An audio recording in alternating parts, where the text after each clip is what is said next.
Bonjour et bienvenue à notre chaîne Canada Terre d'accueil. Je suis Hélène B et contente de vous servir.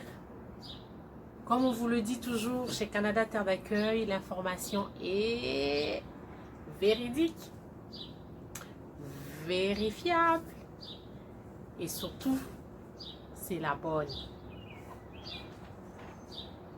Encore merci de nous ouvrir votre porte, de nous écouter. Merci pour l'intérêt que vous portez à nos différentes capsules. Merci pour tous vos commentaires, pour les différentes questions que vous ne cessez de nous envoyer par notre courriel, par sur notre page Facebook. Et comme on vous dit, on fait de notre mieux pour répondre, d'abord travailler sur chacune de vos questions afin de vous apporter vraiment l'information qui va vous aider à aller de l'avant dans votre projet d'immigration vers le Canada. Plusieurs personnes m'ont écrit, étaient très intéressées par notre capsule sur les bourses de sur l'expérience de notre ami et frère qui a parlé de son parcours, comment est-ce qu'il est arrivé ici au Canada. Il est arrivé par une bourse d'études. Plusieurs ont été curieux pour savoir comment il a fait et comment ça s'est passé.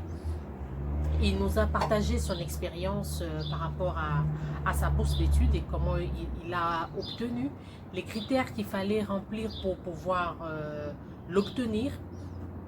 Et aujourd'hui, plusieurs m'ont écrit dans le sens pour dire les frais sont quand même chers, je ne serais pas à même de me payer les 3-4 années, comment faire, trouver du travail en arrivant, et ils étaient un peu dans le questionnement. Et aujourd'hui, nous allons vous apporter ça sera une lueur pour plusieurs. Et c'est vrai, comme on vous dit, il y a toujours des petits critères, mais je crois que ce n'est pas impossible à pouvoir les réunir. Donc là, je commencerai d'abord par vous parler du système scolaire, mais je n'irai pas dans les détails. Je veux aller plus dans les cégeps parce qu'il y a des opportunités que les cégeps offrent qui pourraient vraiment vous intéresser et qui pourraient alléger non seulement à vous, mais qui pourraient alléger à vos parents la tâche par rapport aux frais académiques, aux frais de scolarité. Donc, il y a des bourses qui sont données. Mais il faut, là, je vous apporte de l'information pour ce niveau d'abord, le niveau de cégep. Alors, d'abord, plusieurs vont me demander, c'est quoi le cégep? Le cégep, ce sont des collèges, c'est un collège d'enseignement général et professionnel. Donc, ce sont souvent, pas souvent, mais c'est vraiment, ce sont des établissements d'enseignement public. Donc, ils sont vraiment au niveau public, ils sont vraiment réglementés de manière par le ministère de l'Enseignement. Et leur particularité, ils donnent de la formation qui est technique et professionnelle. Donc, cette formation vous permet d'affronter l'université en ayant certaines bases. Il vous donne vraiment des bases pour affronter l'université. Comme on pourrait le dire en un mot, c'est l'équivalent, c'est vraiment le préparatoire. C'est le préparatoire pour l'université. Et le cégep, pour accéder au cégep, on me dira, mais comment faire pour accéder au cégep? Ok. Pour accéder au cégep, on accède au cégep après 6 années d'études d'école primaire et 5 ans d'études au niveau secondaire.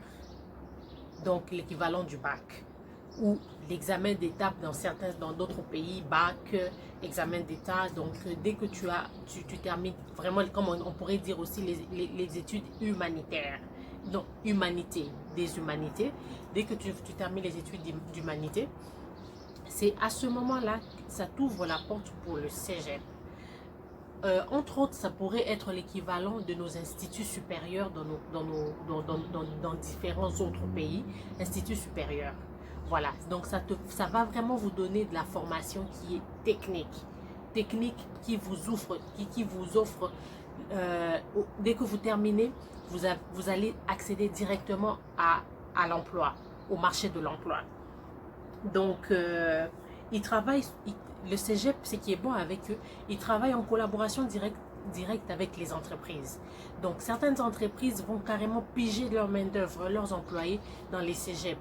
Vous verrez, il y a certains cas, des personnes, des témoignages qui nous est parvenus, qu'ils n'ont même pas fini leur cégep.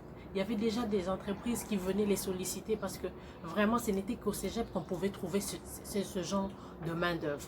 Donc, quand on parle des cégep, ce n'est pas à minimiser parce qu'il y a certaines personnes qui se disent « Ah, moi, c'est seulement l'université. Si ce n'est pas l'université, je ne fais rien.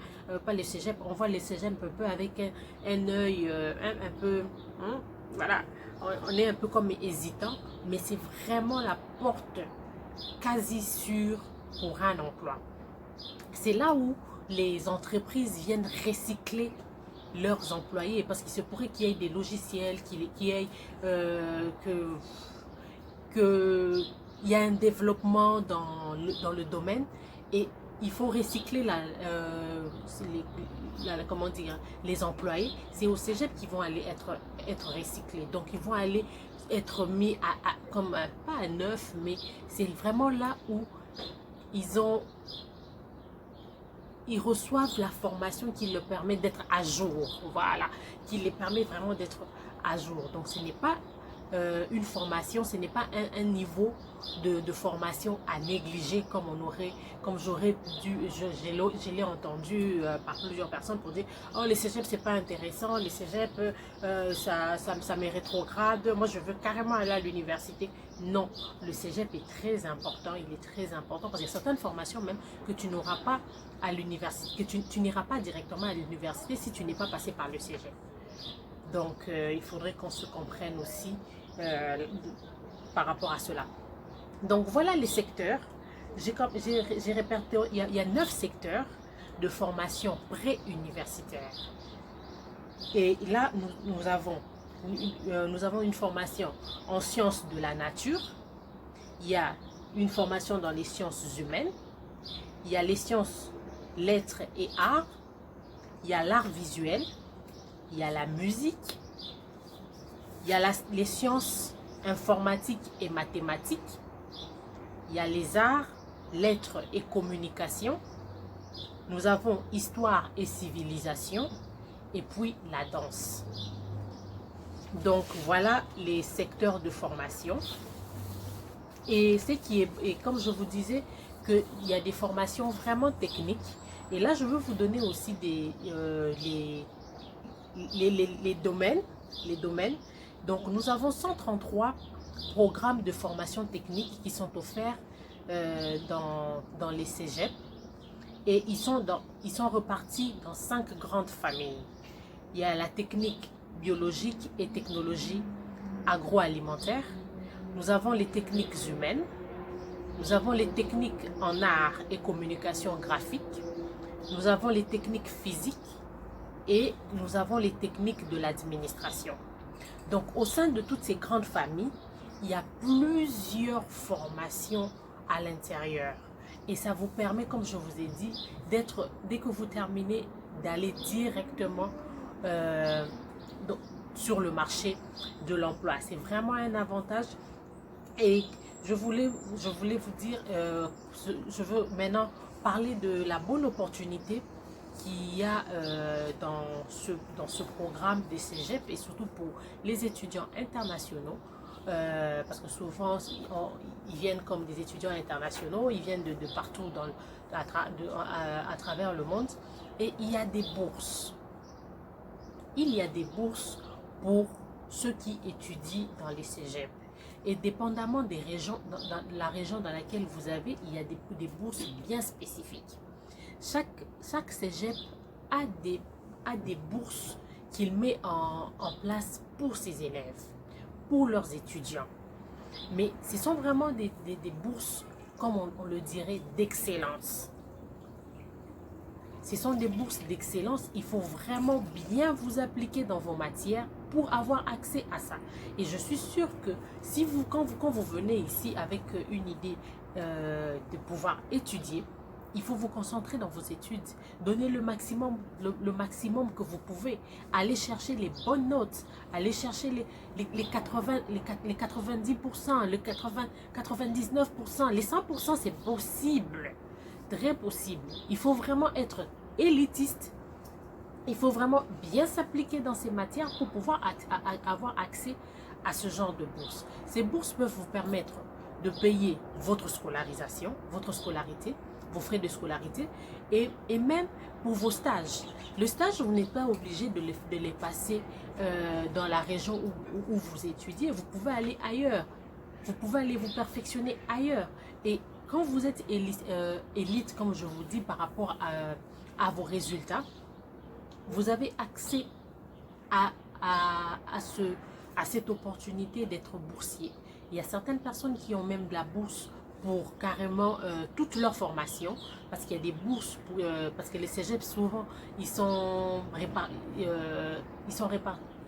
leur durée, c'est dans les 3 ans qu'on finit le cégep, dépendamment du nombre des cours que vous prenez par session. Donc c'est à peu près 3 ans. Et ces bourses peuvent vous permettre de pouvoir payer vos frais de scolarisation.